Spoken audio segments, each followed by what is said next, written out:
James Helder, iFLOYD TV, in association with MTK Global. With me I've got none other than Jamie Conlan, aka the Mayor of Belfast. We're back in Belfast. How are you? Dead on, James. Good to see you, mate. Good. Yeah, like, I always introduce you as the man flying the flag for Belfast, but because obviously Frampton hasn't fought here for 2.5 years, you kind of have been flying the flag, so therefore I am right. Well, there's plenty to debate that. Like, I think Ryan Burnett on Saturday night definitely has put a statement in here for Belfast, and he's did a great thing and become world champion and looked great doing it, and they had a great and fantastic crowd. It was a great atmosphere for him. Paddy Barnes now as well has always been flying the flag for Belfast, rightly or wrongly so, but he has been. And I think Mick now flies the flag for LA, so we can't include him just yet. It's gone shiny teeth time for Mick. Yeah, said plastic surgery time, fake nose and fake cheeks. Living the absolute dream. I watched him driving a Mustang on Periscope the other day. I'm thinking, is this life? It's happening. It's absolutely happening. Yeah. Let's talk a little bit about you. You was due for your first easy night's work in probably 3 years on this card. And I say easier would be the key word, no disrespect. You've been pulled off of this card. Can you shed any light as to what's going on? Well, there's things going on behind the scenes. Good things, bad MTK things? are working tirelessly with Frank Warren, trying to set something in stone at the minute, and they just told me to take a step back, recover after the Cardoza fight, and just rest up a bit for the summer, and we're ready to go straight after summertime. Hopefully something big close to the end of the year. Big or just big? Big for a little man anyway. Wow. Okay. Just dropped a proper Cliff Richard hanger on us there. Okay, we wait imminent news regarding that. Let's talk a little bit about Paddy Barnes. Gets his chance to win a title within 3 pro fights, 2 within his own head. Silvio Oceano, very experienced campaigner. He's been around. He's said he's definitely got the rounds under the bank and more experience over Paddy. How do you see that fight playing out? I think it's a tougher fight than, like, when someone sees the opponent's name, they don't really read into it. But if you actually read into it, this guy, he lost on a split decision in Japan, and when Paddy sat down and watched him against Kamita, I thought he nicked it. I thought he won it. It's very debatable. In Japan, split decision usually means the other way around. So he's a smarter operator, shrewder operator than what we give him credit for. Last time I seen him personally was against Paul Butler, but you could tell he was out of his weight division there. He made a point to actually point that out today as well. It looks bad on him, but it wasn't his weight. No, definitely wasn't. Like, when you look on paper, it looks like he might be a blowover, but he's not. I think this is a hard 10-round night for Paddy. He's prepared for it rightly. He's looked different fighter from the first 2 fights. He's finally slowed down and looked more of the season of a pro and just looked like the old Paddy Barnes. The Paddy Barnes that's just driven mentally and just a nuisance, a wee fucker if I'm honest. Like, but he's driven the whole camp. He was brilliant. He wasn't. He didn't skip no corners, didn't cut no corners. He left no stone unturned. It's very hard for him to actually make 8 stone, even though he is a little man. It is tough, but he was focused mentally and physically the whole camp, and I'm looking forward to seeing that transfer over in the fight night now. The last week, it's kind of been. He's got the game head on, so it looks like it's good. Whereas the previous 2 fights, he was just messing around. The last week, he wasn't. He didn't even look like. A bit underwhelming for him, wasn't it? The last. Yeah, well, you're fighting the Olympic Games, you're fighting the Olympic champions, you're fighting these guys who are like the best in the world, and then when you come from that and you fight 2 fellas who are just looking to mess around, like, you can't take it serious. You're kind of a reflection of what they're doing. So this will show the best of him, I feel anyway. Hopefully it does, but Saturday night will answer a lot of questions for himself, for the team, for his progression, where he feels he'll go. He'll answer questions. Interesting to see how he makes championship weight and handles that as well. So close into his professional career as a pro boxer, 3 fights to be on that championship weight. Well, for 12, maybe 13 years, he was making 49 kilos. This is 51 or 52, so he should fucking make it. So, but it's something he wanted to fight for a title in his first fight. He's a determined man, and he likes to have things his own way. He tortures the lads at MTK. I think Anto and Daniel are kind of just turning the phone off when he texts and calls, because he'd be a nuisance. I don't know how anyone would work with him managerial ways, never mind promoter ways, because he thinks he knows it all and just I want this, I'll do this, I want this, and as a manager and promoter and stuff, you have to look out for the boxer's best interest and how to build him and how to grow him and mature him as an elite fighter. But Paddy feels that I'm already a fucking elite fighter, fucking I can do this and blah blah blah, and he'd probably be a lot of hard work for the lads at MTK, but they did it right here. They gave him and showed him what pro boxing can be like, and what the kind of lessons you got to learn is fighting the likes of the journeymen who are spoilers, who are negative and stuff, and you find that you have to be more patient and slow yourself down and just don't rush it.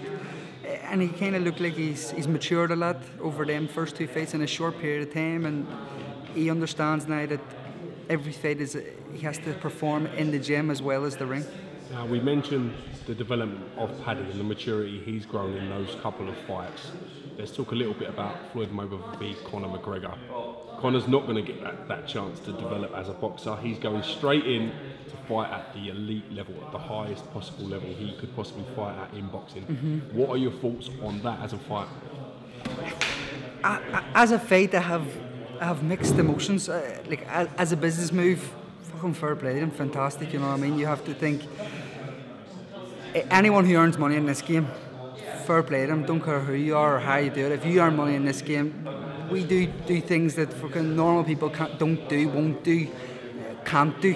You know what I mean? You put your livelihood on the line on a daily basis. McGregor in 100 million, settled for life. That's his family, his kids, everything done. You know what I mean? Fucking fair play to him. On a sport, on a boxing brain kind or boxing ways sort of opinion, I have mixed opinions, mixed views. Canelo Alvarez, Oscar De La Hoya, Manny Pacquiao, these kind of guys, they couldn't do it. Makes me say, what? But then also on a lower thing, I've seen fights, and I've been involved in fights, and things wouldn't get sanctioned for a title, and the fighter, there's nothing wrong with him. But some sort of thing they wouldn't sanction a certain fight or revert of people. They wouldn't sanction certain belts or whatever. Or wouldn't let people fight for titles, and they're letting the best of this decade fight a guy with no face. You kind of have to go to yourself. Like, money is power. Money rules all. You know what I mean? They know. Las Vegas knows the amount of money that generates for them and whose pockets get lined because of it. That's why it's getting done. But then you also have a side where it's intriguing as mixed martial arts and boxing have always been compared for since it's grown, since the UFC has developed into this phenomenon. You always have people bitching about it, and it'll be interesting to see how a guy who trains maybe 6, 7 or 5, whatever, different sports daily, weekly, in boxing, taekwondo, judo and all that there, can solely focus on boxing and see how much he can improve. I'm sure he'll improve a bit, but will he improve enough to be Floyd Mayweather? I highly doubt it. But it's intriguing me to see, and I would love him to do it.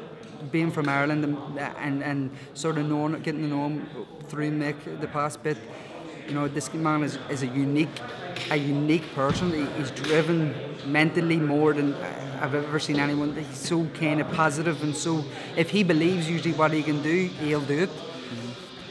Sometimes people have a different say on things, and Mayweather is something on his own. Now, with UFC and boxing gyms being very competitive, shall we say, on trying to get the next generation of kids to come through into their gym, into their sport, into their sort of their family, if you like, would it be very bad for boxing if Conor McGregor was to beat Floyd Mayweather?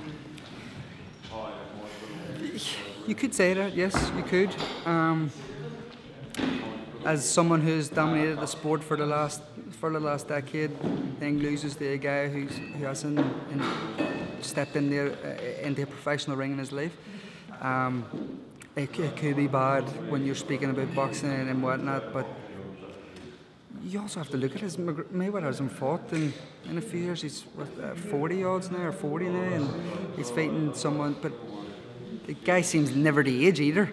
It would be bad for the sport in ways, but look at the publicity the sport is going to have. It's going to be on the front of the paper, the back of the paper. It's all right to talk of the town. You know, you walk down the street and everyone, grannies are talking about it. You know, everyone knows about it. It's give boxing a further kind of stage to perform on. We'll see what happens on the night. I'm intrigued to see if of course I'll buy a pay-per-view or whatever it is, that they go and see it and whatnot. We can all speculate as to who, what and when is going to be on the undercard, but do you see it being a straight boxing undercard, or do you see there being some more sort of these sort of fantasy matchups on the undercard?